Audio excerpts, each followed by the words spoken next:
Oke, kita mulai. Bismillahirrahmanirrahim. Assalamualaikum warahmatullahi wabarakatuh. Waalaikumsalam warahmatullahi wabarakatuh. Ya, selamat malam dan selamat bertemu kembali dengan saya dalam perkuliahan biokimia ya, atau struktur dan fungsi biomolekul. Pada kesempatan malam ini kita akan membahas tentang karbohidrat dan glikokonjugat ya. Mungkin kita sering mendengar ya istilah karbohidrat itu cenderung lebih identik dengan makanan yang sering kita konsumsi ya.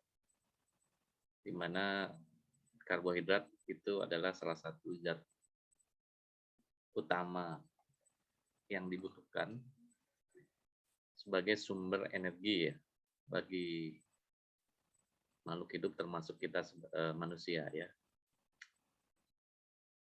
Ada istilah kalau belum makan nasi lemes, belum ketemu nasi itu seperti tidak ada energi gitu ya. Padahal energi itu tidak harus dari nasi saja gitu kan, bisa juga dari sumber karbohidrat yang lain.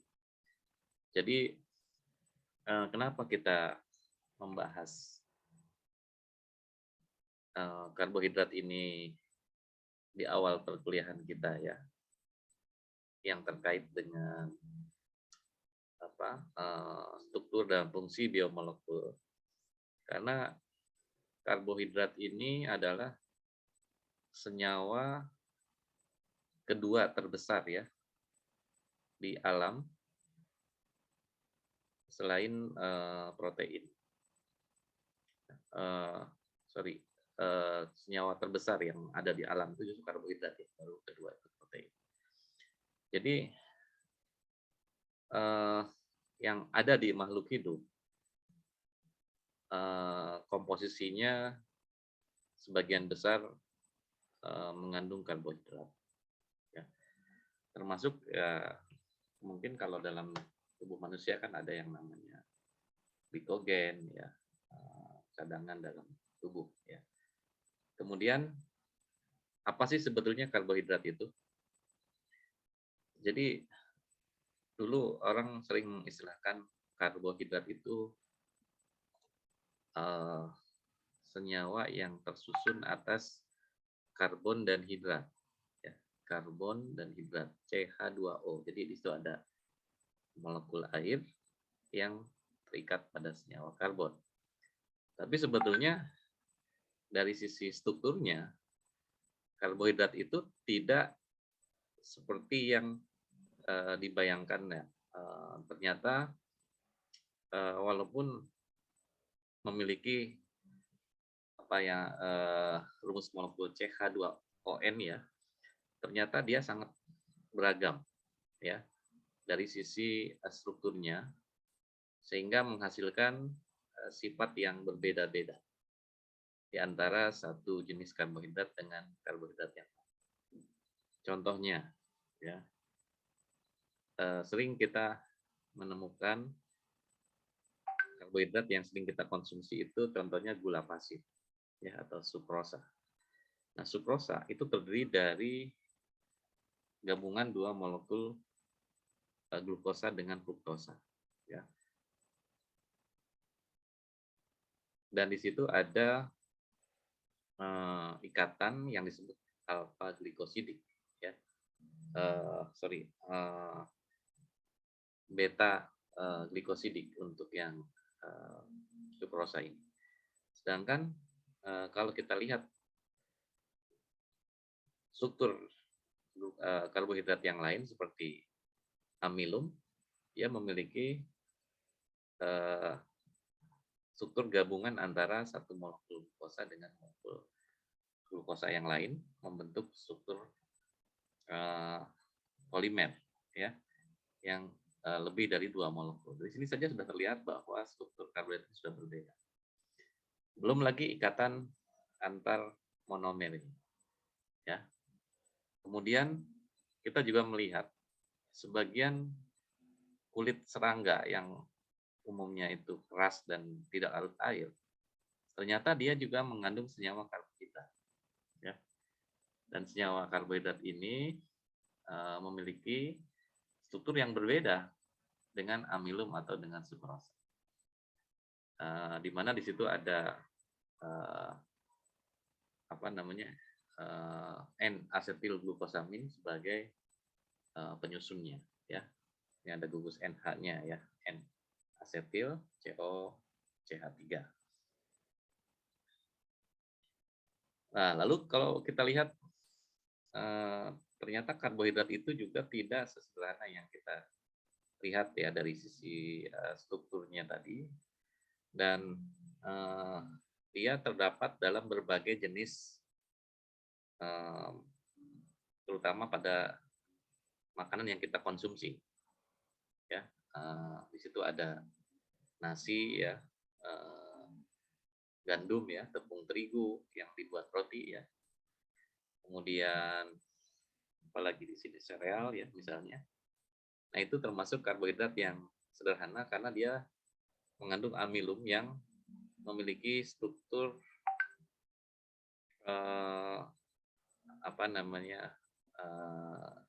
hanya satu monomer yang menyusun karbohidrat tersebut. Sedangkan karbohidrat kompleks itu terdiri dari mungkin ada 2 jenis monomer yang berbeda, ya, sehingga disebut sebagai heteropolisakarida, atau dia memiliki struktur yang jauh lebih kompleks dibandingkan dengan karbohidrat sederhana.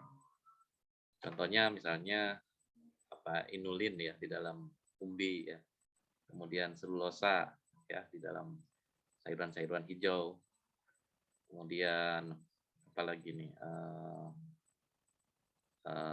yang ada di bawang putih, itu, ya,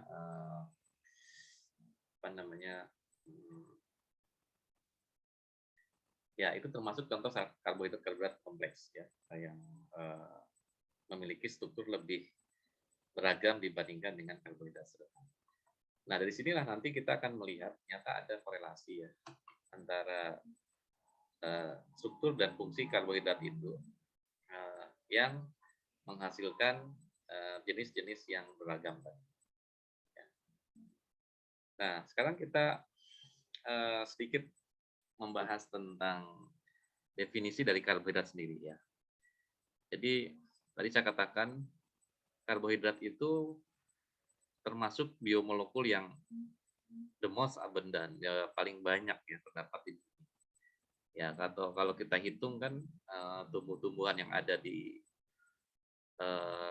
atas bumi kita ini berapa banyak, dan itu strukturnya sebagian besar mengandung karbohidrat yang terdiri dari selulosa, ya.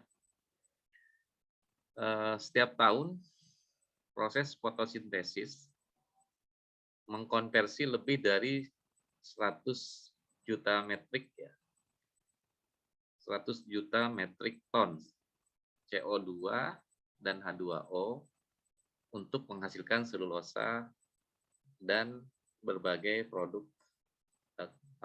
karbohidrat lainnya di dalam tanaman atau di dalam tumbuh-tumbuhan. Jadi bayangkan, ya, 100 juta metrik ton karbon dioksida itu dikonversi menjadi selulosa. Ya, artinya berarti di sini tumbuh-tumbuhan itu punya kemampuan untuk mengkonversi CO2 dan H2O ini menjadi senyawa yang berguna, ya. Misalnya kayu itu kan dia mengandung selulosa, ya. Daun-daunan yang kita makan, kemudian nanti umbi-umbian itu kan karbohidrat yang terdapat pada tanaman. Ya. Jadi bayangkan kalau bumi kita ini nggak ada tumbuhan, apa yang akan terjadi? Kita tidak bisa lagi bertahan karena tidak, pertama, tumbuhan itu sebagai penyuplai oksigen, ya, bagi makhluk hidup. Dan yang kedua, tumbuhan juga memberikan sumber energi dalam bentuk sumber makanan, ya, yang bisa kita konsumsi. beberapa jenis karbohidrat, ya, certain karbohidrat seperti sugar and salt, ya, gula, ya, seperti tadi gula gula putih, kemudian apalagi tepung gandum, ya, tepung tapioka, amilum dan lain sebagainya, tepung jagung, itu merupakan zat yang sering kita konsumsi sebagai makanan pokok, ya, dietary staple in the most part of the world, sebagai makanan utama bagi hampir semua orang di dunia. Jadi dunia karbohidrat ini menjadi penyuplai utama, sumber energi utama bagi manusia dan makhluk-makhluk hidup yang lain, ya, di mana proses oksidasi karbohidrat ini akan menghasilkan energi utama yang dibutuhkan bagi makhluk hidup, sebagian yang tidak bisa menghasilkan energi dari sinar matahari. Jadi ada beberapa makhluk hidup yang bisa mengkonversi energi itu dari sinar matahari melalui proses fotosintesis. Tapi manusia nggak bisa, ya. Binatang, hewan-hewan itu dia tergantung pada tanaman untuk menghasilkan energinya dari apa yang dia konsumsi, sehingga baru bisa menghasilkan energi, ya. Jadi energinya dalam bentuk energi kimia yang tersimpan di dalam bahan makanan. Beberapa jenis polimer karbohidrat yang tidak larut, ya, insoluble karbohidrat polimer, itu berfungsi sebagai komponen struktural, ya, komponen penyusun atau penyangga dari beberapa jenis bakteri, penyangga dinding sel, ya, dari beberapa jenis bakteri dan tanaman, dan juga sebagian menjadi penghubung antar jaringan pada beberapa hewan. Jadi karbohidrat ini sering dijadikan sebagai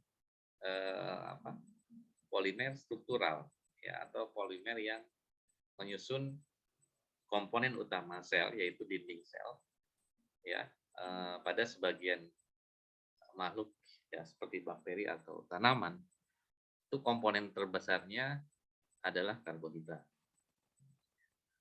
Kemudian beberapa jenis karbohidrat lain juga berfungsi sebagai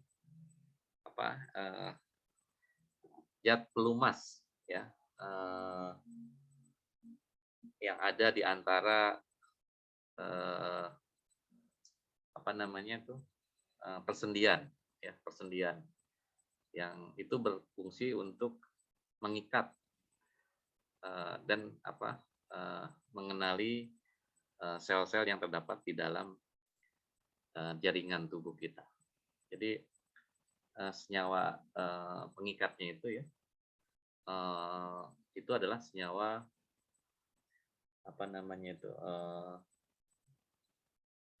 N-glukosamin, ya. Kalau semakin tua orang biasanya jaringan ikatnya semakin lemah karena komposisi senyawa glukosaminnya tuh berkurang, ya, lama-lama itu berkurang sehingga dia nanti akan semakin rapuh, ya, tulangnya karena jaringan ikatnya tidak seperti orang yang masih muda, ya. Kemudian beberapa karbohidrat kompleks, ya, juga terkadang dia berikatan dengan senyawa non karbohidrat. Contohnya berikatan dengan protein atau lipid, dan itu biasanya terdapat pada berbagai jaringan, contohnya seperti di dalam membran sel, ya, dalam proses metabolisme energi, ya, kita mengenal ada beberapa senyawa-senyawa karbohidrat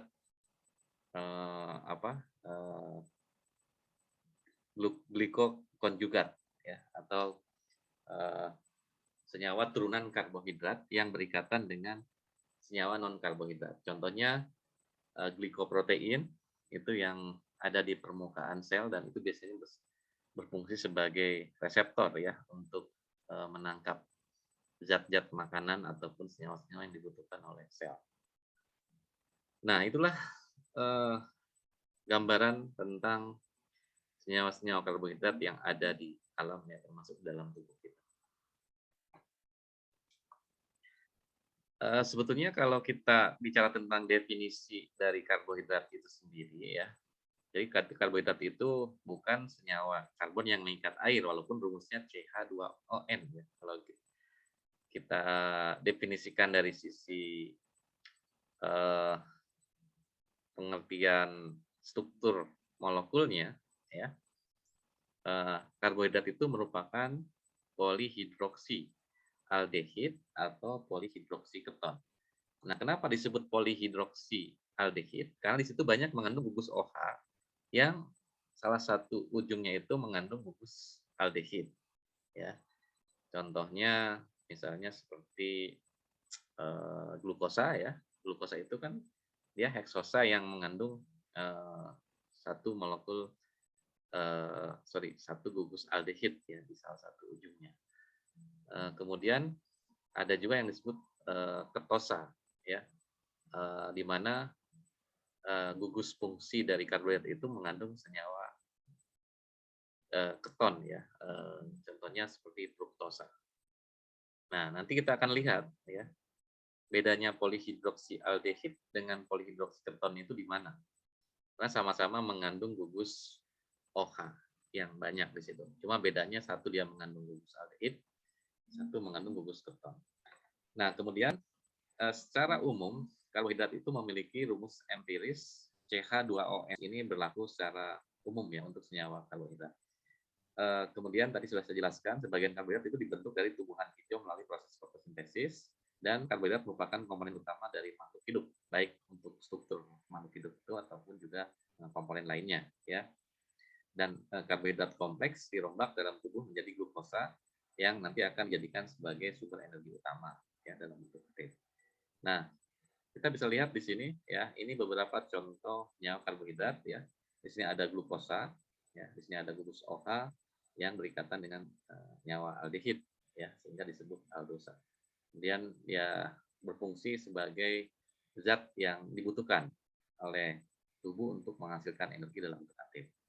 Beberapa karbohidrat lain itu terdapat di dalam bentuk glikogen ya. Glikogen ini adalah cadangan energi kalau kadar gula darah kita rendah, dia bisa dipecah menjadi glukosa dan digunakan untuk proses metabolisme. Lalu ada glikolipid dan glikoprotein ya, senyawa karbohidrat yang berikatan dengan senyawa lain yaitu protein dan lipid ya. Ada juga peptidoglikan atau proteoglikan ya. Apa bedanya dengan glikoprotein? Jadi kalau glikoprotein itu senyawa utamanya itu adalah glukosa yang berikatan dengan protein. Tapi kalau proteoglikan ini senyawa protein yang memiliki cabang itu ada senyawa-senyawa karbohidratnya ya, di mana struktur utamanya itu dia dari protein. Tapi kalau di sini struktur utamanya dari karbohidrat. Nah, tadi saya katakan ya, karbohidrat itu terbentuk karena adanya proses fotosintesis. Nah, ini sebetulnya merupakan satu tahapan yang selama manusia dan ada hidup di alam semesta ini ya, di dunia ini, dan selama ada matahari maka proses ini akan berlangsung terus-menerus ya. Karena apa? Karena apa yang dihasilkan dari fotosintesis yaitu karbon dioksida oleh sel tanaman ya, oleh bagian dari tanaman yang nanti akan membentuk senyawa karbohidrat melalui proses fotosintesis. Nanti fotosintesis akan dijelaskan juga di dalam perkuliahan metabolisme ya, bagaimana CO2 dan H2O ini berubah menjadi karbohidrat dengan bantuan sinar matahari. Dan karbohidrat yang terbentuk dari proses fotosintesis ini juga terbentuk senyawa oksigen, melepaskan molekul O2. Baik karbohidrat maupun oksigen itu sangat dibutuhkan oleh makhluk hidup lain. Contohnya seperti manusia, di mana nanti karbohidrat ini akan dioksidasi menghasilkan CO2 dan H2O melalui proses respirasi, ya. Dan hasil daripada respirasi ini dia akan menghasilkan senyawa ATP. Nah, tapi selain ATP, di sini akan dihasilkan lagi CO2 dan H2O sebagai hasil samping dari proses metabolisme atau respirasi. Dan CO2 ini nanti dimanfaatkan lagi oleh tubuh untuk menghasilkan karbohidrat. Nah, proses peristiwa ini berlangsung secara terus-menerus, ya, membentuk suatu siklus yang disebut sebagai siklus karbon, ya, di mana senyawa karbon dioksida ini nanti akan kembali lagi ke manusia lagi melalui senyawa karbohidrat yang dikonsumsi untuk menghasilkan energi. Ya, jadi di sini kita tidak bisa terlepas dari yang namanya tumbuhan sebagai pensuplai sumber energi utama kita dan sebagai penghasil oksigen. Tanpa tumbuh-tumbuhan, maka manusia tidak bisa hidup di alam. Karena dia sangat tergantung pada hasil dari proses fotosintesis. Ya, makanya sekarang kita khawatir ya dengan adanya kebakaran hutan, ya, penebangan, ya, illegal logging dan lain sebagainya. Itu sebetulnya merusak ekosistem yang ada di alam yang nantinya akan kembali lagi kepada manusia, ya. Telah nampak kerusakan di muka bumi akibat dari tangan-tangan jahat daripada manusia itu sendiri yang nanti akan kembali lagi kepada manusia efeknya, ya. Jadi Al-Quran sudah menyebutkan bahwa kita hidup ini harus seimbang, ya, sama seperti proses yang ada di alam, ya. Antara proses fotosintesis dan respirasi ini tidak boleh saling mendominasi, ya. Manusia mengeksploitasi sumber daya alam, sedangkan dia tidak meregenerasi lagi sumber daya alam yang ada itu untuk kelangsungan hidup manusia. Akibatnya apa? Ya, kerusakan hutan dan lain sebagainya itu nanti bisa menyebabkan efek-efek yang tidak kita rasakan secara langsung, ya, tapi sekarang baru kelihatan, ya, perubahan suhu yang ekstrim, ya, global warming, kemudian peningkatan, ya, global warming itu menyebabkan naiknya permukaan air laut, ya, dan perubahan iklim yang tidak menentu sehingga menyebabkan berbagai bencana alam, ya, seperti banjir, kemudian longsor, ya, dan lain sebagainya. Kemudian di sisi lain juga karbon dioksida yang tidak terserap oleh tanaman itu akan kembali lagi ke atmosfer dan menyebabkan efek rumah kaca, ya, sehingga meningkatkan suhu bumi yang dampaknya itu bisa menyebabkan kerusakan sistem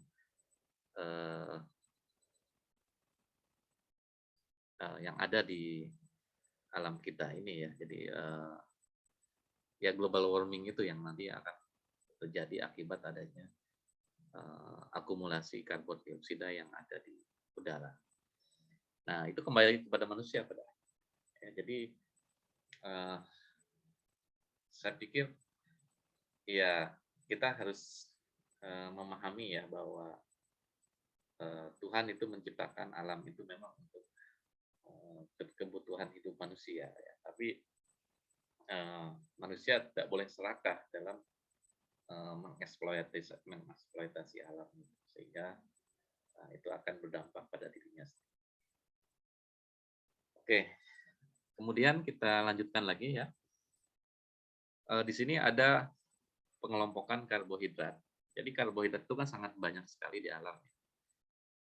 Maka untuk memudahkan kita mempelajari karbohidrat, ya, maka di sini ada pengklasifikasian atau penggolongan karbohidrat itu sesuai dengan unit penyusunnya.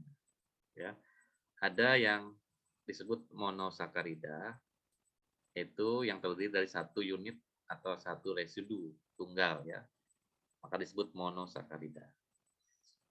Lalu ada yang disebut oligosakarida. Oligosakarida itu lebih dari 2 tapi kurang dari 20 residu. Kalau 2 namanya disakarida. Contohnya tadi misalnya seperti sukrosa, ya, itu kan termasuk disakarida. Tapi kalau oligosakarida itu biasanya lebih dari 2. Ya. Kemudian yang ketiga ada polisakarida. Nah, polisakarida ini mengandung banyak gugus, ya, atau residu lebih dari 20, maka disebut polisakarida. Contohnya tadi misalnya selulosa, amilum, dan lain sebagainya. Nah, ini berdasarkan unit penyusunnya, ya, sehingga kita mengenal ada monosakarida, oligosakarida, dan polisakarida. Walaupun ada juga yang menyebut disakarida, ya, disakarida itu mungkin masih termasuk dalam oligosakarida. Kecuali yang disakarida, ya, dia tidak disebut oligo karena hanya ada 2. Kemudian berdasarkan gugus fungsinya, karbohidrat itu hanya ada 2 gugus fungsi sebetulnya, yaitu aldehid dan keton. Kalau aldehid itu nama lainnya ada aldosa, ya. Kalau keton disebut ketosa, ya. Kemudian selain berdasarkan gugus fungsi, pengelompokan karbohidrat juga bisa dilihat dari kemampuan dia mereduksi, ya, senyawa lain yang ada di dalam suatu larutan, ya. Misalnya contohnya kalau kita tambahkan CO2+, maka gula reduksi ada senyawa gula yang mampu mereduksi ion Cu ini menjadi Cu+. Nah, itu disebut sebagai gula reduksi. Nah, karena dia punya kemampuan mereduksi senyawa lain, mereduksi atom lain, gitu ya. Sedangkan gula yang tidak bisa mereduksi disebut gula non pereduksi. Nah, ini berdasarkan kemampuan dia mereduksi, ya. Di sini ada contoh, ya, kelompok aldosa dan ketosa. Itu bedanya di mana sih? Ya. Jadi sebagian besar monosakarida itu termasuk zat yang tidak berwarna, ya, berbentuk kristal padat. Biasanya sih warnanya putih, ya, kebanyakan, dan sangat larut, sebagian besar larut di dalam air, tapi tidak larut di dalam pelarut nonpolar, ya. Sebagian besar ada yang rasanya manis. Backbone utamanya, ya, mengandung monosakarida yang tidak bercabang, ya. Kemudian seluruh atom karbonnya, ya, memiliki ikatan tunggal, ya. Dan dia bisa berada dalam keadaan struktur terbuka yang disebut sebagai proyeksi Fischer, dan yang disebut proyeksi Howard yang dalam struktur siklik nantinya. Nah, kalau dalam struktur terbuka seperti ini, ya, di sini ada gugus karbonil yang dimiliki oleh karbohidrat tadi, di mana gugus karbonil ini bisa berada dalam 2 bentuk, yaitu sebagai aldehid, ya, COH, atau sebagai keton, CON, ya. Nah, sehingga di sini kalau dia mengandung gugus aldehid, ya, that is in aldehyde group of monosaccharide, maka disebut aldosa. Sedangkan kalau gugus karbonilnya pada posisi yang lain membentuk gugus keton, maka senyawa karbohidrat itu disebut dengan ketosa. Nah, ini untuk contoh simpel senyawa karbohidrat yang sederhana yang hanya mengandung 1 unit, ya. Misalnya contohnya di sini ada aldotriosa, atau nama lainnya adalah glyceraldehyde, ya. Glyceraldehyde ini disebut aldotriosa karena dia hanya mengandung 3 atom karbon, 1, 2, 3. ya. Kemudian di sini ada 2 gugus OH, ya, sehingga disebut diuresilaldehid. Ada juga yang dia sama-sama mengandung 3 atom C, tapi gugus fungsinya bukan sebagai aldehid, tapi dia sebagai keton. Maka di sini disebut dihidroksi aseton, ya, nama lainnya, atau ketotriosa. Kemudian monosakarida ini dia bisa mengandung 3, kalau 2 nggak ada ya, 2 itu asetat, kan nggak mungkin dia jadi karbonat ya. Nah, jadi dia minimal 3 atom C ya. Aldotriosa itu yang paling pendek, yang paling sedikit jumlah C-nya. Kemudian ada yang 4, 5, 6 sampai 7 atom karbon yang menyusun kerangka utamanya, maka sering kita sebut sebagai, kalau 3 tadi kan triosa, kalau 4 tetrosa, kalau 5 pentosa, 6 heksosa, 7 heptosa. Nah, itu kalau nanti dia mengandung aldehid, maka tinggal ditambahkan aldo di sana ya. Aldo tetrosa, aldo pentosa, aldo heksosa, dan seterusnya. Nah, contohnya apa? Aldo heksosa adalah glukosa. Ini nama umumnya ya untuk senyawa glukosa itu. Dia mengandung gugus aldehid, kemudian jumlah atom C-nya itu ada 6, sehingga disebut heksosa atau aldo heksosa. Tapi di sini aldo heksosa ini punya yang namanya pasangan epimer, ya. Epimer itu sama dengan isomer, tapi yang memiliki perbedaan pada posisi gugus OH-nya. Kan posisi gugus OH-nya ini ada yang sebelah kanan, ada yang sebelah kiri, ada yang sebelah kanan, sebelah kanan. Jadi nanti kalau ini kita rubah jadi kanan, kiri, kiri, kanan, nah itu bisa beda lagi namanya. Ya, nanti kita bisa lihat contoh dari isomer glukosa ini apa saja. Nah, untuk yang atom C6 ini, selain aldo heksosa, kita juga mengenal keton heksosa. Contohnya yaitu fruktosa. Di mana fruktosa ini dia mengandung jumlah atom C6 dan ada gugus karbonil di atom C nomor 2 ini. Ya. Oke, nah di sini kita bisa lihat ya contoh senyawa isomer dari beberapa golongan aldosa ya. Contohnya di sini kalau diuresilaldehid itu kan tidak ada epimernya ya, dia hanya satu ya, hanya satu pasangan. Walaupun ini nanti di sini ada D diuresilaldehid, bisa juga L, tapi kebanyakan di alam itu tidak ada dalam bentuk dextro ya, atau D, karena dia punya satu atom C yang bersifat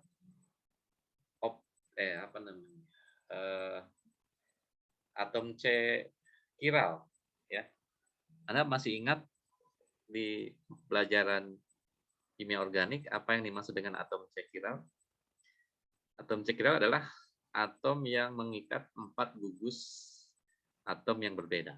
Ya, contohnya di sini diuresilaldehid, sebelah kiri ada atom hidrogen dan ada karbonil, ya, ada OH, ada CH2OH. Berarti C ini dia bersifat sebagai atom C kiral, ya, maka diwarnanya dibedakan, warnanya merah.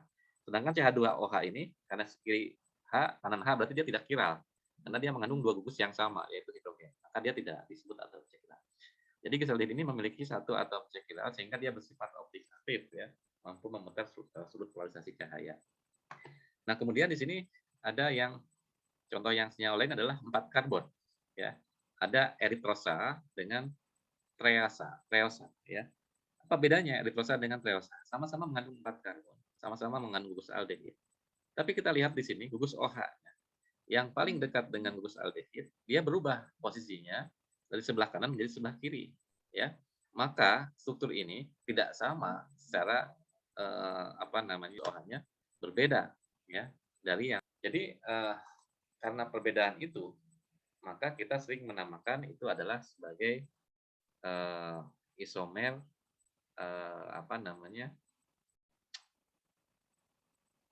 isomer ini? Nah, yang kita lihat di sini ya, ini OH-nya sebelah kanan, ini sebelah kiri. itu disebut apa? Bukan isomer gugus fungsi. Kalau isomer gugus fungsi tadi contohnya aldeheksosa dengan ketoheksosa itu isomer gugus fungsi. Jadi ini disebut sebagai stereoisomer ya. Isomer ruang gitu ya, karena perbedaan posisi gugus OH-nya ya. Disebut stereoisomer. Ya, dari sisi strukturnya sama, jumlah atom karbonnya sama, hanya yang membedakan posisi OH. Ya. Nah, begitu pula untuk yang lain. Ya, di sini ada ribosa ya. Kalau hanya sebelah kanan semua maka disebut deribosa.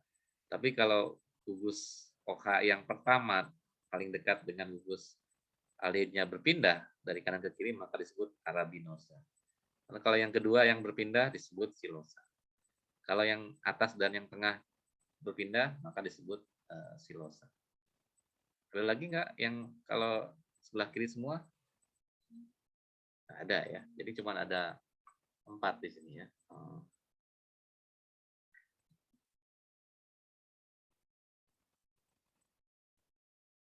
Nah, kemudian ada lagi kalau yang aldeheksosa atau yang memiliki jumlah atom C6, di sini dia memiliki pasangan epimer sebanyak 8 ya. Ini kan 4 pangkat 2 ya. 8. Jadi ada kemungkinan dia berubah gugus OH-nya itu ya. Di mana di sini yang sering kita temukan di alam itu yang paling banyak ya adalah glukosa. Nah, glukosa ini strukturnya gimana sih? Jadi dia aldeheksosa dengan atom OH-nya sebelah kanan ya. Satu, sebelah kiri satu, kemudian yang bawahnya kanan dua-duanya. Nah, apa bedanya dengan galaktosa? Galaktosa itu hanya berbeda pada posisi atom C nomor 3 ya. Yang ini ya, sorry. OH-nya sebelah kiri, sedangkan kalau glukosa OH-nya sebelah kanan. Jadi itu yang membedakan satu kelompok senyawa karbohidrat, penamaannya didasarkan pada keberadaan atau posisi gugus OH yang terdapat pada masing-masing atom C chiral. Ya. Ya, sampai sini ada yang ditanyakan? Silakan. Oke, kalau tidak ada kita lanjutkan ya. Jadi untuk pemahaman ini saya kira sangat mudah ya, sederhana aja ini. Nah, begitu pula untuk ketosa ya. Ketosa ini yang paling sedikit kan tadi yang 3 atom karbon. Ya. Contohnya di hidroksiaseton. Di sini ada juga eritrulosa ya. Eritrulosa itu yang memiliki 4 karbon ya. Kalau tadi kan di sini eritrosa itu aldehid ya, sama-sama 4 karbon tapi gugus fungsinya aldehid. Tapi kalau gugus fungsinya keton maka namanya eritrulosa. Kemudian kalau 5 itu ada ribosa, ada rebulosa ya. Ribosa sama rebulosa sama ya. Sama-sama mengandung 4 karbon. 5 karbon sorry ya. Kemudian di sini ada fruktosa ya. Sikosa dan tagatosa. Ini bedanya apa? Sama seperti tadi. Jadi di posisi atom C pertama yang paling dekat dengan gugus ketonnya dia berbeda posisi ya. Ada yang sebelah kanan semua, ada yang kiri kanan, kiri 1 kanan 2. Jadi bedanya di sini. Kalau fruktosa C chiral pertama yang terdekat dengan gugus karbonilnya ada di sebelah kiri. Ya. Sedangkan sisanya sebelah kanan semua. Ya. Kalau yang kanan kiri kanan namanya sorbosa. Ya. Ini kan kiri kanan kanan. Oke, jadi ini juga termasuk ke dalam epimer atau isomer isomer ruang ya, disebut stereoisomer dari senyawa kentosan. Ya. Nah, kemudian yang kedua ada yang namanya selain epimer itu yang disebut sebagai isomer optik. Ya, isomer optik itu bedanya di mana sih sebetulnya? Ya, tadi kan kalau epimer itu berdasarkan posisi OH-nya ya tadi yang berbeda ya antara glukosa, manosa dengan galaktosa. Kita bisa lihat di situ perbedaannya ada di atom C nomor 2, ada yang atom C nomor 4 dan seterusnya. Nah, epimer dari glukosa, jadi glukosa itu memiliki tadi ada berapa? 7 ya epimernya ya. Di sini ditunjukkan contoh 2 epimernya ya dalam gugus proyeksi Fischer ya, di mana epimer ini berbeda pada konfigurasi dari salah satu atom C chiralnya tadi ya, di mana dia mengikat gugus OH yang berbeda posisi. Nah, itu yang disebut sebagai epimer. Tapi sudah saya jelaskan tadi, ini contoh epimer ya. Ini contoh epimer yang beda posisi OH-nya saja. Tapi ada istilah lagi yang kedua disebut isomer optik. Ya, apa bedanya nih? Kalau tadi stereoisomer sama isomer optik. Kalau isomer optik itu sama seperti bayangan cermin, ya, pasangan bayangan cermin kita. Ya, contohnya seperti D-glyceraldehid, itu bayangannya adalah L-glyceraldehid. Bedanya di mana?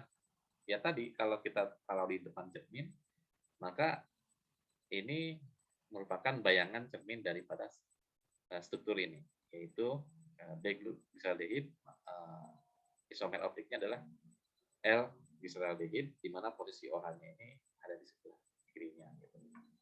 Nah, itu yang disebut sebagai proyeksi Fischer dari isomer optik yang ada di dalam senyawa karbohidrat. Nah, protein juga asam amino juga sama punya isomer optik seperti ini.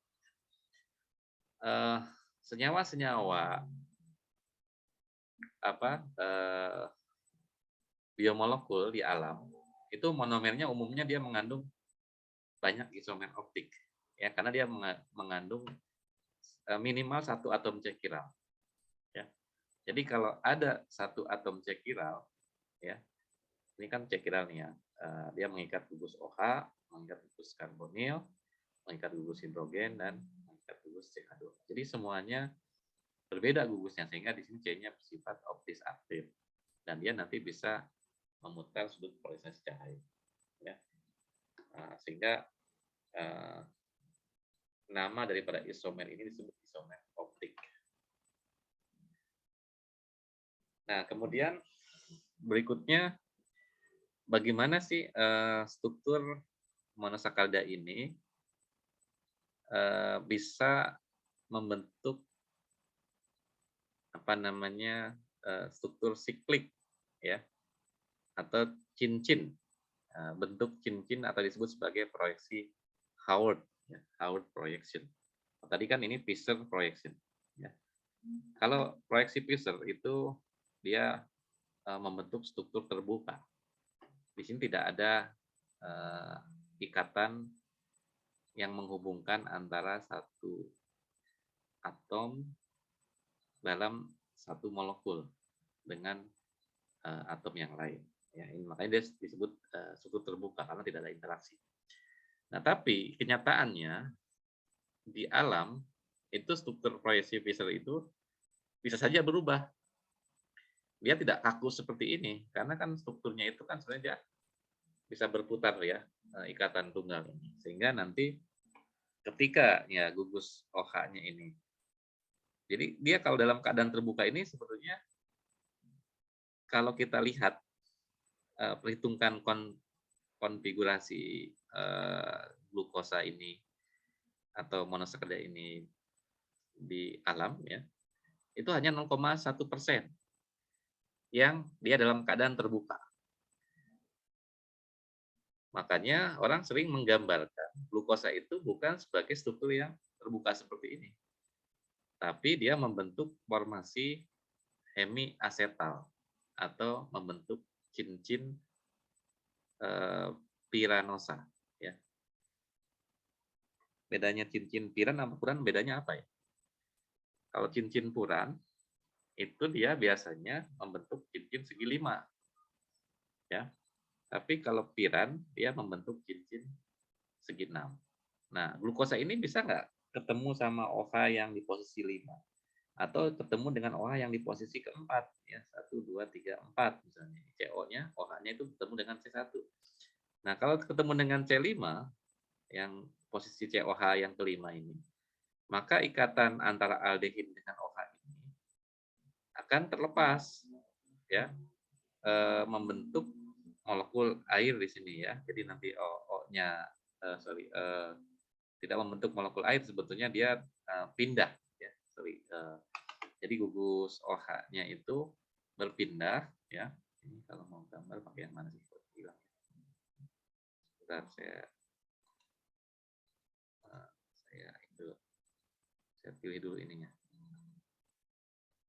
Oh, ini kali ya.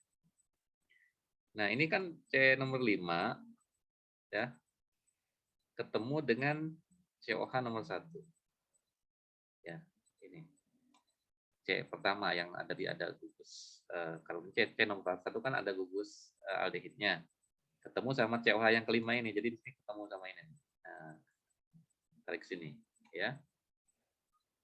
Jadi pada saat dia ketemu itu, ya, si OH-nya ini nanti dia akan berpindah, ya. Dia akan berpindah ke posisi atom C nomor 1, ya, yang ini OH ini. Nggak bisa tergambar ya. OH ini akan pindah ke sini, sehingga nanti membentuk COH, dan gugus karbon ini akan terbuka. Strukturnya tadinya mengandung ikatan rangkap menjadi ikatan tunggal, sehingga dia membentuk apa yang disebut sebagai cincin piran, atau membentuk hemiasetal, ya, reaksinya itu reaksi hemiasetal.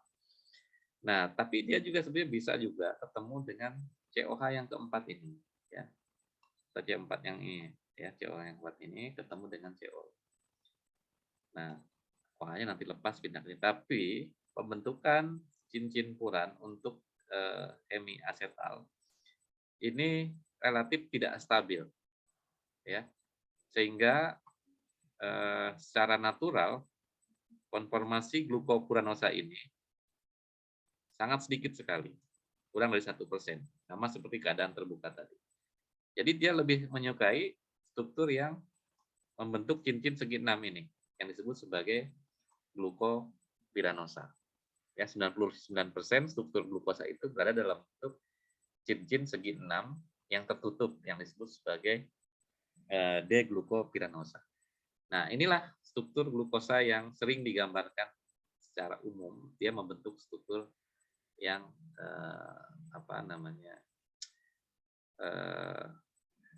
heksasiklik, ya, membentuk cincin segi 6, ya, yang disebut sebagai cincin piranosa.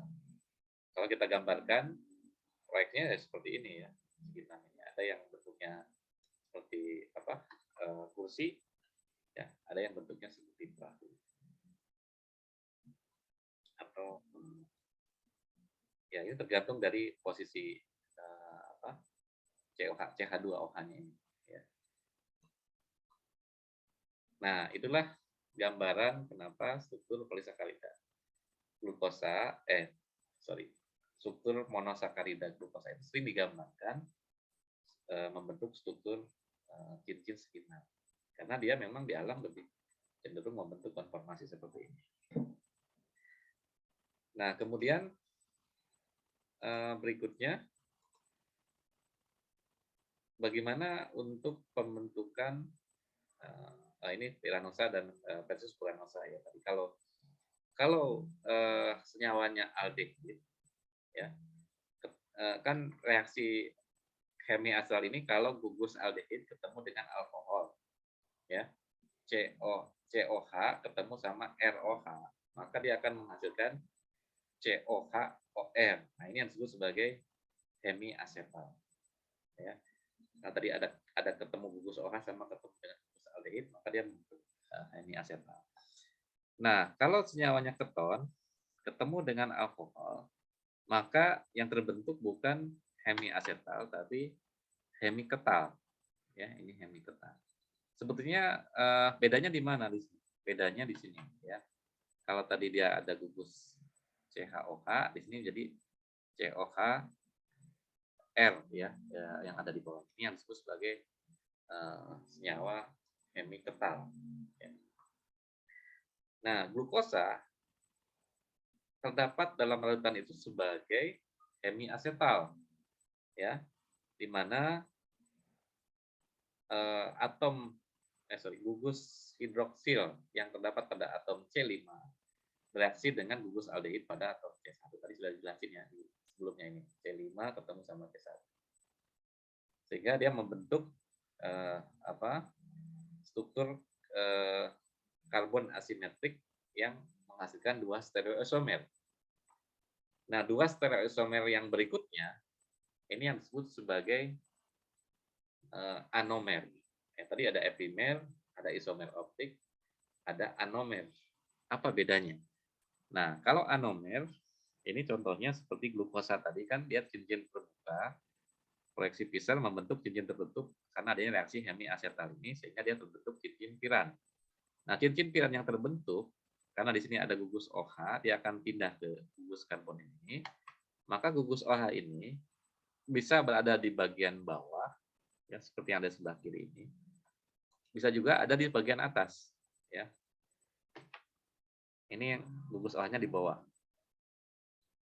Yang ini di atas. Nah, karena posisi gugus OH-nya berbeda, maka diberikan penamaan yang berbeda juga.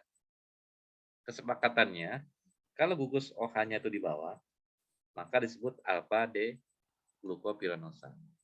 Tapi kalau gugus OH-nya ada di atas, maka disebut beta D glukopiranosa. Jadi bedanya hanya di posisi OH-nya ini. Ya. Di posisi OH-nya itu menggambarkan struktur glukosa itu bisa membentuk dua bentuk dalam keadaan siklik ya. Dalam membentuk dua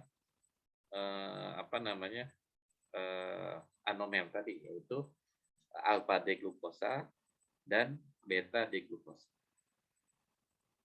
Sampai sini jelas ya perbedaannya. Apa bedanya alpha D glukosa sama beta D glukosa? Ini ya, kita kasih warna merah, itu yang menandakan perbedaan pada atom C nomor 1. Ya. Oke, kemudian di sini penamaan berikutnya kita mengenal istilah piranosa sama furanosa. Bedanya tadi kalau piran itu 6, kalau furan itu 5. Ya. Nah, biasanya kalau fruktosa, dia lebih senang membentuk cincin segi 5. Maka disebut sebagai fruktopuranosa. Jadi posisi atom C nomor 2, ya dari gugus keton tadi, ketemu dengan COH posisi nomor 5. Ya. Posisi nomor 2 ketemu dengan posisi nomor 5 sehingga membentuk cincin furan. Furan ini adalah bagian dari struktur karbohidrat yang banyak terdapat pada kelompok ketosa. Ya. Contohnya fruktopuranosa ini dari fruktosa. Ya, fruktosa. Nah, kemudian di sini ada perbedaan antara alpha D fruktopuranosa sama beta D fruktopuranosa. Ada di mana perbedaannya? Di posisi atom C nomor 2. Ya, jadi kalau kita gambarkan di sini, ini yang membedakan antara alfa sama beta ya, bukan di yang lain. Jadi kalau yang alfa itu CH2OH-nya ada di sebelah atas, sedangkan untuk yang beta CH2OH-nya ada di sebelah bawah. Disebut beta fruktopuranosa. Ya, sedangkan yang alfa CH2OH-nya ada di sebelah atas. Nah, cincin piranosa dari alfa glukosa dan cincin furanosa dari fruktosa ya, itu bisa terlihat kalau kita menggambarkannya melalui proyeksi Howard tadi dalam bentuk statistik. Nah, kemudian kita juga mengenal ada penggambaran yang menggunakan garis tebal ini maksudnya apa? Ini yang menghadap ke bidang, keluar dari bidang ya, sehingga dia kalau digambarkan sepertinya strukturnya kan bisa linear seperti ini ya, apa namanya? Tapi keadaan yang sebenarnya itu ya, ini tuh bisa membentuk apa namanya tadi, misalnya bentuk kursi, gitu kan? Nah itu tergantung dari struktur 3 dimensinya tadi. Ya. Jadi karena ini kan bentuk proyeksi Howard itu dibuat dalam bentuk proyeksi yang linier gitu, sehingga membedakannya hanya dengan garis tebal. Nah, konformasinya tadi saya katakan dia sebetulnya bisa berubah-ubah, ya, dari posisi ekuatoral berubah menjadi aksial atau sebaliknya. Ya, ini kan sudah pernah dikenalkan juga ya di dalam kimia organik. Jadi konformasi dari Piranosa ini dia membentuk dua bentuk ya, chair form of Piranosa. Jadi ada yang ke atas ininya, ada yang ke bawah. Ya, jadi dua bentuk ini mungkin terjadi di dalam struktur glukosa atau glukopiranosa. Ya, ini kalau kita proyeksikan secara paralel ya.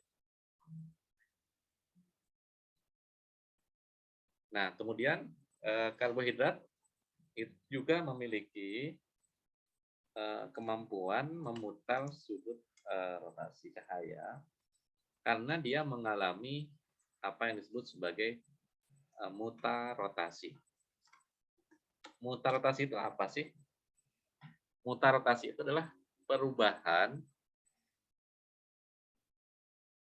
struktur glukosa yang tadinya memiliki konformasi beta deglukosa menjadi alfa deglukosa. Jadi glukosa hanya di atas, tadi dia berputar jadi ke bawah. Atau sebaliknya, karena ini reaksinya kesetimbangan. Bisa jadi dari alfa berubah menjadi beta, atau dari beta berubah menjadi alfa. Kalau dari beta berubah jadi alfa, berarti dia posisi OH-nya berbalik jadi ke bawah. Dan ini dari sisi struktur, ada kemungkinan glukosa itu bisa mengalami yang namanya mutar rotasi tadi. Ya. Nah, mutar rotasi ini terjadi ya yang nomor satu ini. Dia bisa punya kecenderungan untuk mengubah posisi OH tadi dari atas ke bawah.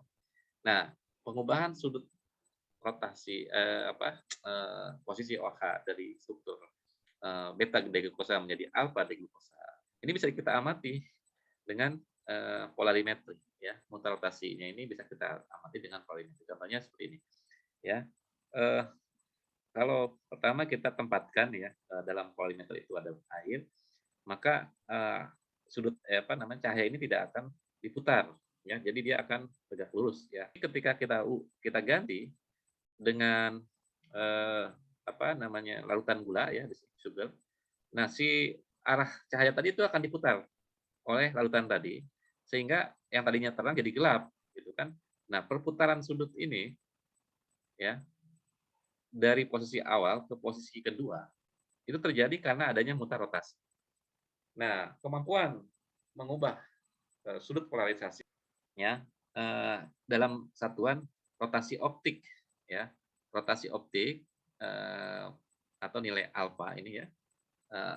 Itu kita bisa hitung dengan memasukkan berapa sudut rotasi dari cahaya pada saat dia dibelokkan oleh si gula tadi ya.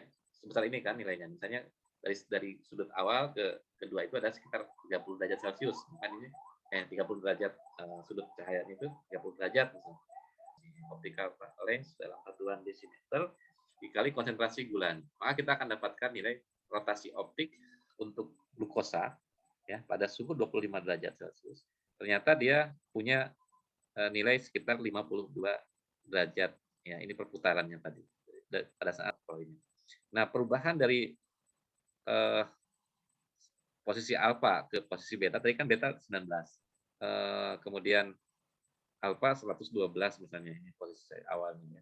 Ketika dia mengalami mutar rotasi, maka dia akan mencapai keseimbangan.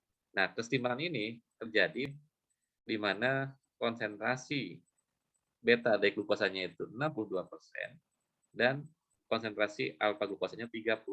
Jadi ini yang disebut sebagai nilai rotasi optik dari glukosa. Jadi pada saat dia mencapai keseimbangan, maka kita bisa mendapatkan nilai ini yang bisa kita hitung dari persamaan dari senyawa karbohidrat. Karena dia punya kemampuan untuk memutar polarisasi cahaya tadi. Nah, sifat ini terjadi karena dia memiliki atom C yang ini tadi, ya, C anomer ini, yang positifnya nomor 1 tadi. Dia punya kemampuan untuk memutar sudut polarisasi cahaya. Ya. Bagaimana dengan senyawa galaktosa dan lain sebagainya? Nah, ternyata kalau kita hitung rotasi optiknya sama piranosa, tapi karena ada gugus OH-nya itu berbeda, ya, posisinya dengan glukosa, maka nilai ini juga akan berbeda. Nah, sehingga rotasi optik ini bisa kita jadikan karbohidrat yang lain, terutama untuk yang monosakarida. Ya. Kemudian berikutnya, ya, karbohidrat ini juga memiliki sifat, selain dia mengalami mutar rotasi, maka dia juga punya kemampuan untuk berubah menjadi senyawa lain, ya, melalui berbagai macam reaksi. Ya. Kalau tadi mutar rotasi kan perubahan sebutannya posisinya aja dari beta menjadi alfa, ya, sama-sama glukosa. Tapi kalau misalnya reduksi, ya, maka si cincin furan ini, cincin piran ini akan terbuka karena gugus karbonil ini nanti akan berubah menjadi CH2OH dan di sini menjadi gugus OH. Ini artinya berarti dari tadinya aldehid berubah menjadi gugus alkohol. Maka namanya menjadi sorbitol. Tadi glukosa tereduksi menjadi senyawa sorbitol karena gugus aldehidnya berubah menjadi gugus OH. Nah, ini sorbitol ini kita sering temukan ya di dalam apa ya? Makanan pasta gigi ya, contohnya silitol dari silosa ya. Kemudian oksidasi. Nah, oksidasi glukosa itu bisa mengalami oksidasi di mana gugus COH di sini bisa berubah menjadi dari gugus CHOH dari alkohol berubah menjadi keton. Berarti namanya itu teroksidasi. Kalau reduksi dari gugus aldehid berubah menjadi alkohol. Nah, bisa juga dia mengalami apa yang namanya esterifikasi. Ya, glukuronat itu kalau dia teroksidasinya di CHOH ini ya, dari alkohol berubah menjadi karboksilat, atau dari aldehid dari alkohol berubah menjadi keton, ya, itu berarti dia mengalami oksidasi. Nah, hasil dari oksidasi itu bisa membentuk asam glukuronat, ya, bisa juga menghasilkan glukoronat. Kemudian reaksi yang lainnya adalah maka dia menghasilkan glukosa 6 fosfat, ya, karena di posisi nomor 6. Atau kalau misalnya mengalami epimerasi, dari glukosa berubah menjadi fruktosa, misalnya, ya, fruktosa, atau berubah menjadi mannose. Ya. Nah, di sini berikutnya ada beberapa kelompok monosakarida yang berbeda jenisnya itu dari posisi atom C nomor 2. Ya. Yang mana yang nomor 2 ini? Kalau kita dari sebelah kiri kanan, ya. 1, 2, 3, 4, 5, 6. Berarti ini posisi nomor 2 yang sebelah bawah ini, ya. Nah, karbohidrat monosakarida itu biasanya berbeda pada posisi ininya, ya. Nih, kalau kita ganti dengan NH2, itu namanya glukosamin, ya. Karena dia posisi OH-nya di atas, maka disebut beta deglukosa. Beta deglukosa. Lalu kalau kita ganti dengan N-asetil, ada gugus asetil sama berikatan dengan gugus NH, maka namanya N-asetil glukosamin. Ya. Kemudian kalau di sini dia berubah, ya, dari ini contohnya apa? Glukosa 6 fosfat yang tadi, ya, ini kalau glukosa 6 fosfat ini kan. Kemudian kalau dia mengandung gugus R di sini, ya, maka disebut asam muramik. Asam muramat. Kemudian ada juga N-asetil muramic acid. Kalau R-nya itu berupa senyawa ini misalnya, ya. Nah, ada lagi contoh yang lain misalnya apa? Gluconolactone tadi sudah, ya. Gluconat kalau dari teroksidasi tadi, ya, atau menghasilkan asam gluronat, ini juga kalau dia teroksidasi. Yang tadinya CH2OH menjadi COO karboksil. Nah, ini Bedanya kan tadi di sini CH2OH ya, atasnya ini. CH2OH berubah menjadi COOH. Berarti dia berubah dari alkohol berubah menjadi asam karbonat. Makanya namanya jadi berubah beta glukuronat. Ini yang banyak terdapat di dalam senyawa alginat ya, atau rumput laut. Jadinya banyak mengandung asam beta glukuronat. Oke. Berikutnya, nah beberapa monosakarida itu kadang ditulis singkatannya saja. Ya, ini yang harus Anda bisa bedakan antara satu senyawa dengan senyawa yang lain. Kalau glukosa itu singkatannya bukan glu tapi GLC. Ya, glukosa itu GLC, galaktosa gal, kalau fruktosa FRU, fru ya, arabinosa ara, kemudian ribosa rib, silosa SYL ya. Kalau GLCA ini apa? Berarti dia ada asidnya di sini. Asam glukuronat, berarti GLCA. Ini singkatannya. Kalau glukosamin GLCN, karena dia mengandung amina ya. Kalau galaktosamin GAL-N ya. Kalau N-asetil galaktosamin GAL-NAC. Karena di sini ada N-asetil, N-asetil galaktosamin. N-asetil glukosamin berarti GLC-NAC ya. Kalau N-asetil muronic acid MUR2AC gitu ya contohnya. Jadi ini sebenarnya beberapa contoh jurnal-jurnal yang merupakan singkatan daripada nama-nama monosakarida ini. Ya. Kemudian yang berikutnya tadi ada kelompok gula yang bisa mereduksi ya, yang disebut sebagai gula pereduksi. Nah, gula pereduksi ini punya kemampuan mereduksi senyawa lain. Contohnya di sini kalau dia mengalami oksidasi, kan dia mengalami jadi glukosa, dia punya gugus aldehid. Ketika dia reaksi dengan Cu2+, maka Cu2+ ini akan berubah menjadi 2Cu+. Sedangkan dia sendiri nanti akan mengalami oksidasi. Nah, oksidasinya di mana? Ya, oksidasinya ada di gluronat ya. Tadi di sini kan aldehid ya. Kita lihat di sini aldehid berubah menjadi CO. Nah, berarti dia teroksidasi. Sedangkan dia bisa mereduksi senyawa lain, sedangkan dia sendiri mengalami oksidasi. Reaksi redoks ya. Nah, beberapa senyawa monosakarida yang mengandung gugus aldehid bebas atau yang mengandung gugus keton bebas, dia biasanya bisa mengalami yang namanya reaksi oksidasi reduksi. Sehingga oksidasi daripada karbon anomer dari glukosa, yaitu C nomor 1 ini, atau beberapa jenis gula yang lain, itu merupakan ciri daripada senyawa gula pereduksi. Artinya dia mampu mereduksi. Ya, contohnya di sini Cu ya, kalau kita reaksikan dengan reaksi Perling yang isinya itu ada PCuSO4 dalam suasana basa, dia akan berubah menjadi endapan merah bata. Endapan merah bata itu dari adanya endapan Cu ini. Ya. Nah, itu beberapa contoh penjelasan dari kelompok karbohidrat untuk monosakarida, ya, termasuk jenis reaksi-reaksi yang terjadi dan cara penamaannya. Nah, sekarang kita masuk ke kelas disakarida. Ya, disakarida ini adalah kelompok karbohidrat kedua setelah monosakarida. Ya, di sini ada contohnya maltosa yang terdiri dari 2 molekul glukosa, kemudian laktosa dari galaktosa sama glukosa, sukrosa dari glukosa dengan fruktosa. Ya. Maltosa lebih banyak di gandum ya, malt. Kemudian laktosa banyak terdapat dalam susu. Ya, kemudian sukrosa itu dari gula tebu. Ya, gula pit.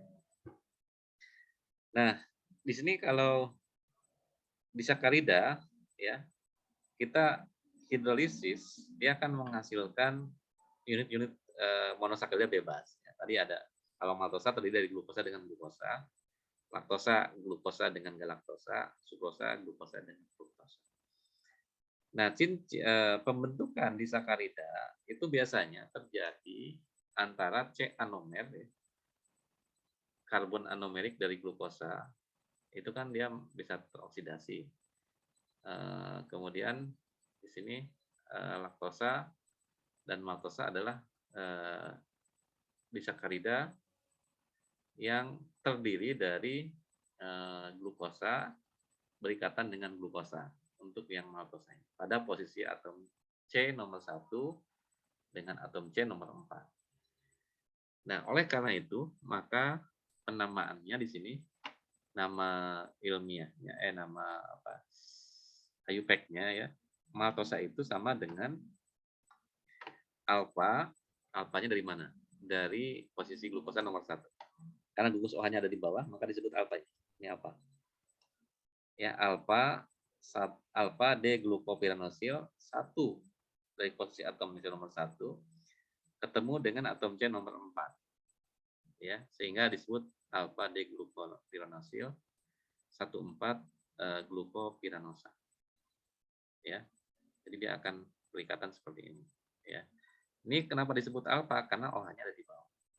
Nah, sedangkan kalau posisi OH-nya ada di atas, seperti laktosa, karena galaktosanya itu posisinya beta, maka ini ikatannya adalah beta galaktopiranosil 1,4. Jadi ikatannya beta 1,4. Kalau ini ikatannya alfa 1,4.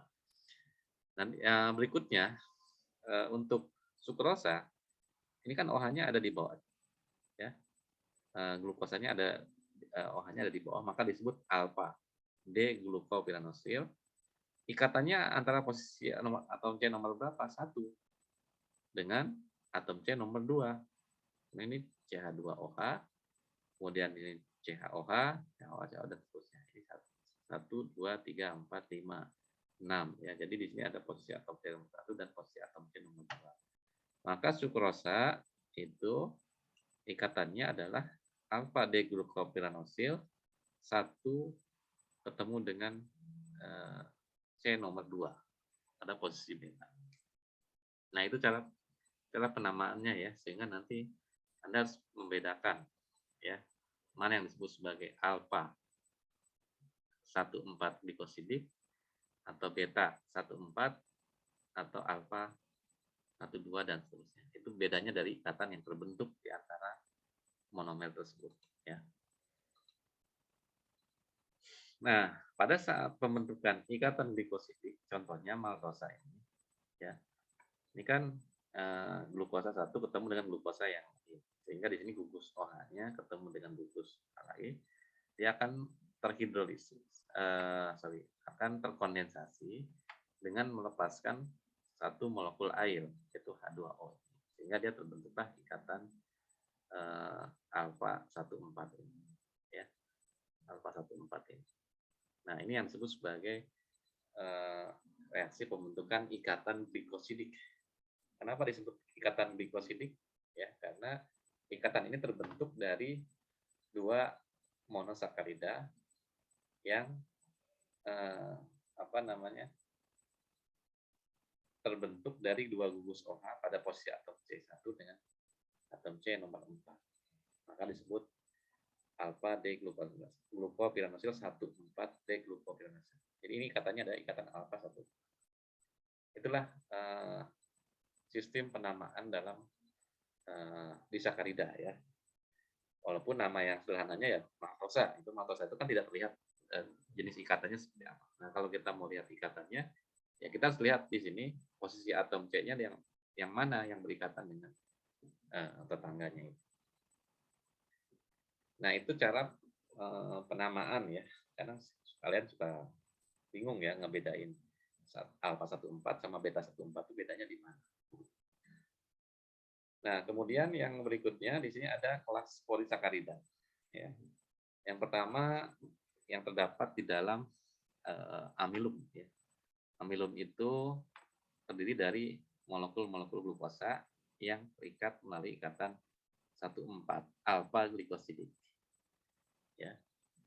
Tapi bedanya dengan glikogen atau amilopektin, terkadang dia ada cabang. Kalau glikogen itu ada ikatan alfa 1,6 ya, selain alfa 1,4. Nah, bagaimana perbentukan cabang ini?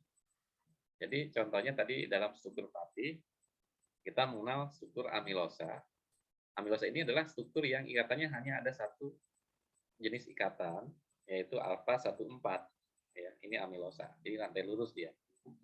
Saat alfa 1 ketemu dengan C nomor 4. Jadi alfa 14. Ya.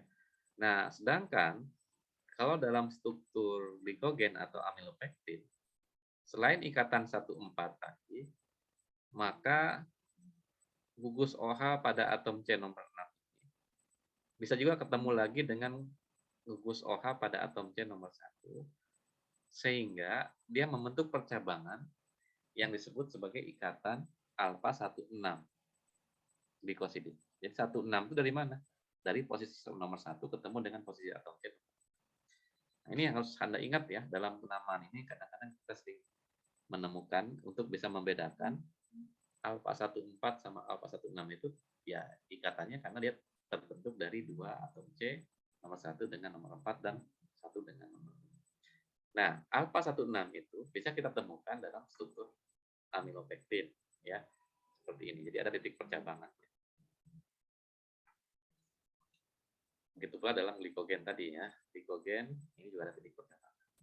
Nah, kemudian yang kedua, kita mengenal ada struktur selulosa. Selulosa itu bedanya dengan amilosa apa sih? Bedanya dalam ikatannya ini. Kalau selulosa dia ikatannya adalah beta 14 glikosidin. Sedangkan kalau amilosa alfa 14 glikosidin. Walaupun sama-sama glukosa ya. Tapi dia berbeda pada ikatan glikosidin. Nah, ini ikatan glikosidin. Jadi dia ikatannya adalah beta karena di sini gugus OH-nya ada di atas ya. Kemudian nanti dia membentuk ikatan dengan posisi atom C nomor 4 sehingga dia membentuk ikatan beta 14 glikosid. Nah, selulosa itu juga terkadang dia memiliki struktur rigid karena dia adanya ikatan hidrogen ya dari struktur glukosanya ini dia membentuk ikatan hidrogen. Itulah yang menyebabkan dia apa namanya strukturnya itu menjadi kaku ya, beda dengan amilum tadi. Karena dia adanya interaksi ikatan hidrogen. Nah, ini struktur selulosa ya. Kalau kita bandingkan dengan amilum, ya amilum yang di bawah. Kalau amilum itu dia lebih mudah larut dalam air. Kenapa? Karena strukturnya dia membentuk struktur yang melingkar ya, amilum dan amilopektin. Sedangkan selulosa yang merupakan komponen utama dinding sel ya, dia membentuk kompleks ikatan ya dengan hemiselulosa. Ini selulosa, kemudian di sini ada hemiselulosa yang warna merah-merah. Ya. Jadi, apa bedanya selulosa dengan hemiselulosa? Kalau selulosa itu ada ikatannya 14 beta glikosidik ya. Kemudian yang hemiselulosa ini di situ ada silosa dan ada senyawa-senyawa lain yang membentuk apa namanya struktur dari dinding sel ini. Ya. Selain itu juga dia ada pektin dan lain sebagainya. Nah, kemudian berikutnya di sini ada yang namanya homopolisakarida dengan heteropolisakarida. Bedanya di mana? Ya. Bedanya dari sisi strukturnya. Kalau homopolisakarida berarti dia sama unit penyusunnya. Ya, seperti tadi contohnya amilum atau amilosa ya. Homopolisakarida itu ada yang lantai lurus, ada yang bercambang. Kalau yang lantai lurus tadi contohnya selulosa. Kalau yang bercabang itu contohnya amilum. Ada 14 dan ikatan 16. Tapi komponen penyusunnya sama-sama glukosa di sini. Cuma beda ikatannya saja, ikatan alfa. Nah, ini disebut sebagai homopolisakarida. Ada yang lantai lurus, ada yang bercabang. Sedangkan kalau heteropolisakarida, ini tentunya yang bercabang tadi ini ya, amilopektin ya, ada ikatan alfa 16. Ini termasuknya homopolisakarida. Karena dia penyusunnya sama-sama glukosa semua. Tapi kalau heteropolisakarida, di sini ada 2 atau lebih monomer yang menyusun senyawa tersebut. Nah, umumnya sih dua. Misalnya contohnya heteropolisakarida ini misalnya pada struktur alginat, ya. Alginat itu terdiri dari dua monomer, yaitu beta D-manuronat sama alfa D-gluronat, ya. Jadi alfa L-gluronat.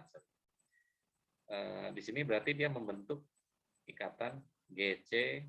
Di sini ada asam manuronat juga, ya, malonic acid, ada gluronic acid, ya, disebut M. Kalau gluronat G, GG, MM, GG, MM. Nah, berarti dia ada selang-seling monomer yang berbeda. Satu ada asam manuronat, yang kedua ada asam gluronat.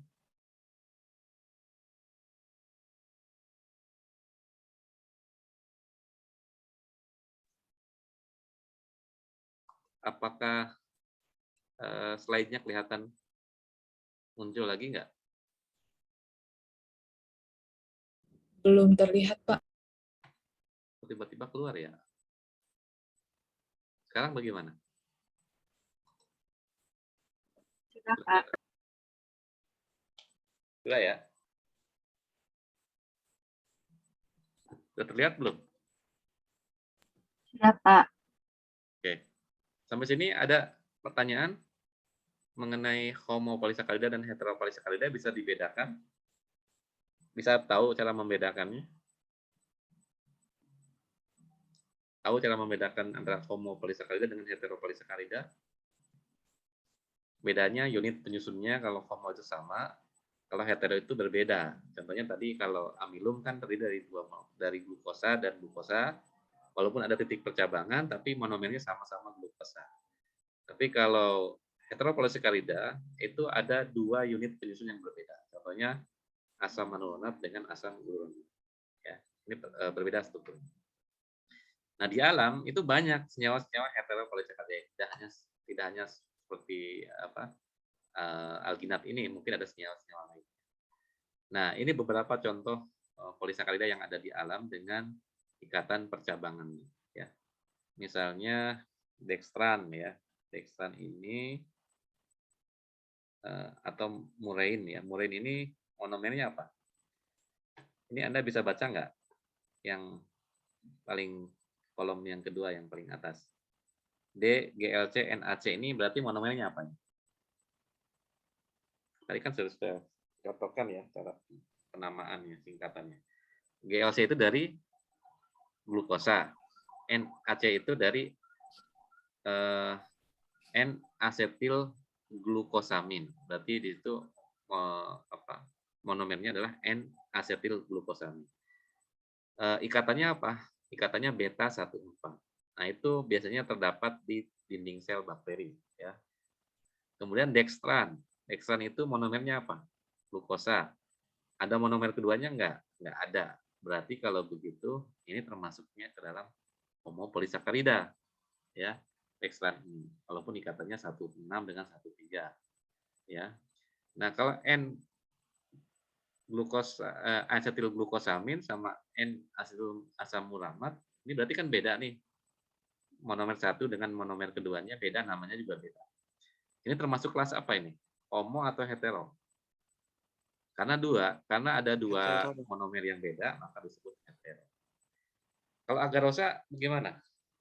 Apakah dia termasuk homopolisakarida atau hetero?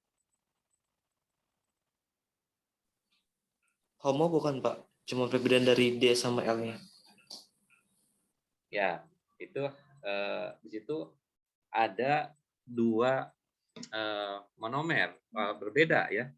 D galaktosa dengan L gal ini berarti dia asam galaronat, ya. Dia beda strukturnya dengan galaktosa. Jadi ini termasuk hetero. Kalau dia hanya satu monomernya, contohnya ini karagenan. Karagenan ini apa?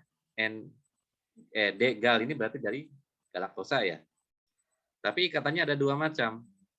Beta 13 sama alfa 14. contohnya dalam alga merah ya.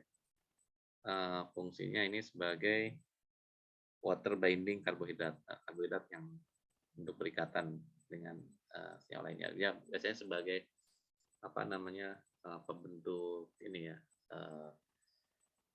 Kalau dalam makanan tuh untuk pembentuk tekstur gitu ya, alga merah.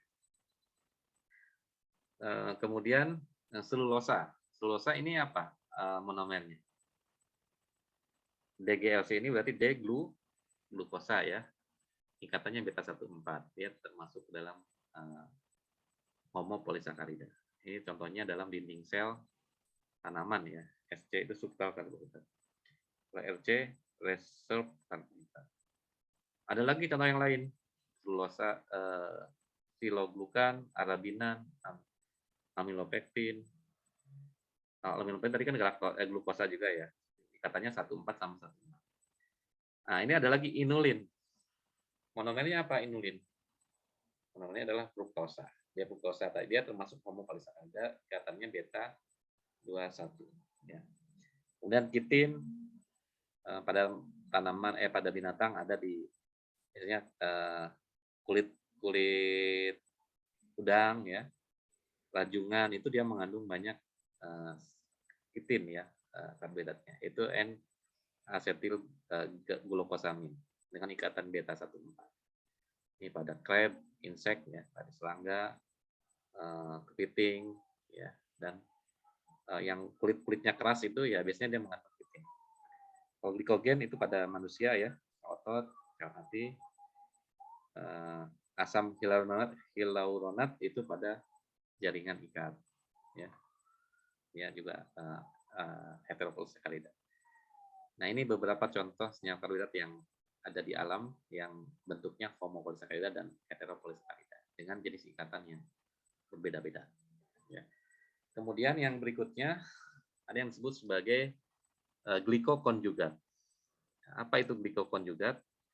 Glikokonjugat itu adalah kelompok polisakarida yang dia memiliki struktur ikatan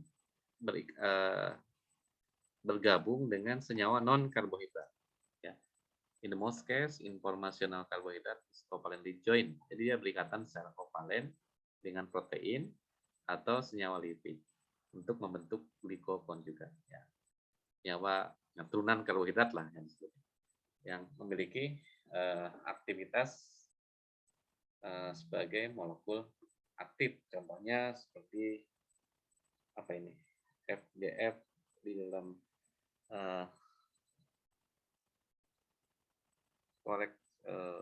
reseptor ya. Reseptor ini berarti dia untuk ikatan senyawa, contohnya misalnya hormon ya, untuk mengikat hormon di permukaan sel, umumnya dia merupakan glikokonjugat. Kemudian ada proteoglikan ya, penyusun protein membran. Kalau proteoglikan itu backbone-nya itu adalah protein ya.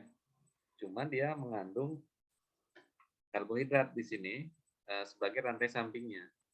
Saya ini GLC NAC berarti glukosamin dengan ikatan dengan asam amino tertentu ya di sini. Nah, ini disebut sebagai proteoglikan.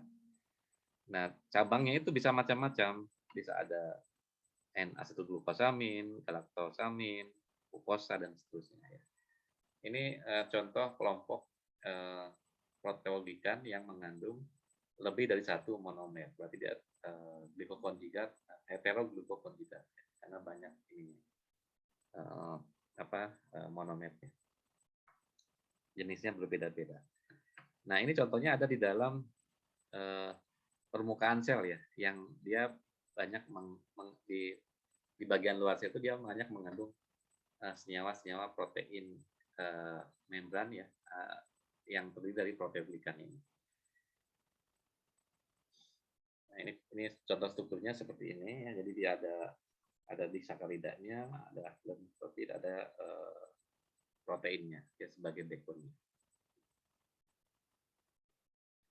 Kemudian untuk lipopolisakarida Nah, lipopolisakarida ini strukturnya dia sebetulnya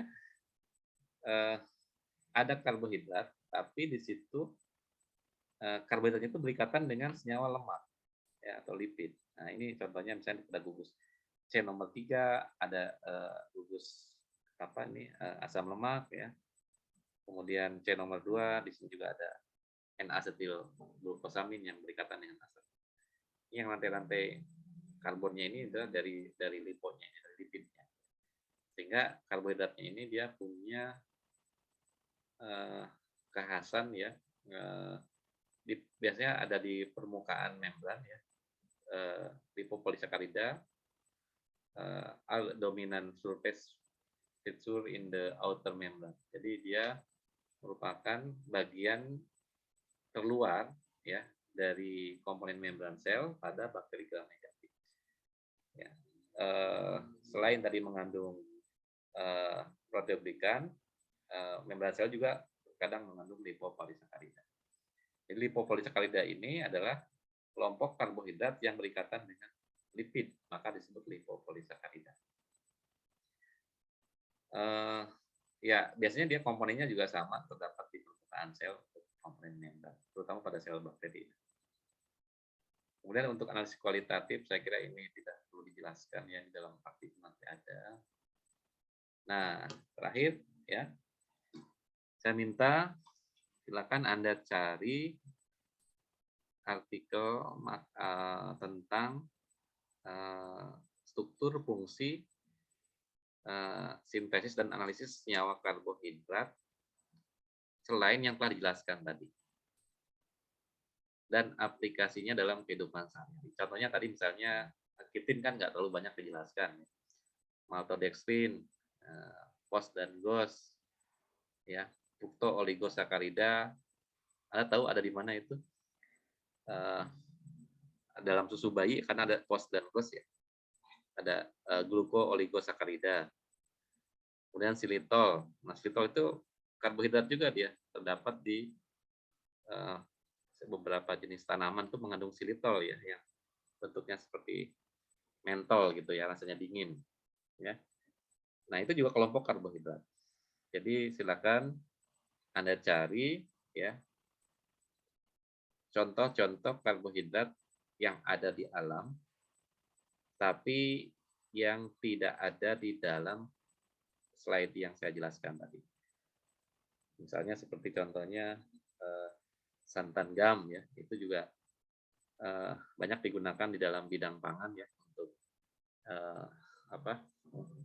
zat tambahan untuk pengental gitu ya contohnya, atau emulsifier.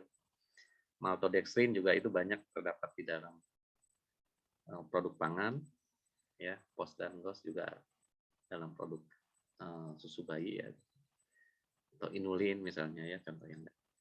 Ya pokoknya apa saja ya, silakan nanti cari minimal 3 jenis senyawa. Jadi bisa dari kelompok monosakarida, bukan 3 itu bukan dari, bisa jadi pertama dari monosakarida, yang kedua dari oligosakarida, yang ketiganya dari kelas polisakarida. Berarti ada 3 jenis ya yang Anda harus cari. Nah, lalu apa aplikasinya dalam kehidupan sehari-hari? Jelaskan fungsinya, kemudian presentasikan di depan kelas. Ini khusus untuk kelompok 1. Jadi kelompok 1 minggu depan Anda presentasi mengenai struktur fungsi dan analisis senyawa karbohidrat selain yang sudah saya jelaskan. Kemudian nanti setelah presentasi Anda membuat makalah yang isinya tentang apa yang Anda jelaskan ini. Ya, makalah dikumpulkan nanti setelah presentasi. Saya sudah membagi kelompok kan ya? Sudah ada kelompok 1, kelompok 2 dan seterusnya kan? Sudah, Pak. Sudah. Sekarang untuk kelompok 1, apakah tugas ini sudah cukup jelas? Ada kelompok 1 di sini?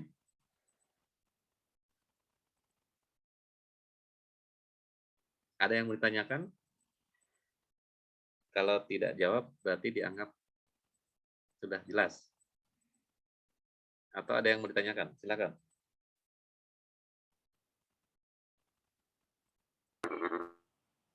Berarti untuk selain komputer untuk meresume materi sekarang ya Pak?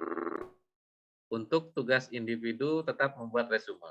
Untuk yang hari ini tetap Anda buat resume perkuliahan dan diupload di kolom tugas seperti biasa. Ya, berikut bukti kehadiran Anda ya, screenshot foto Anda pada saat kuliah. Itu tugas individu. Nah, untuk tugas kelompok ini khusus kelompok 1 dan kita akan presentasikan minggu depan. Oke? Jelas ya?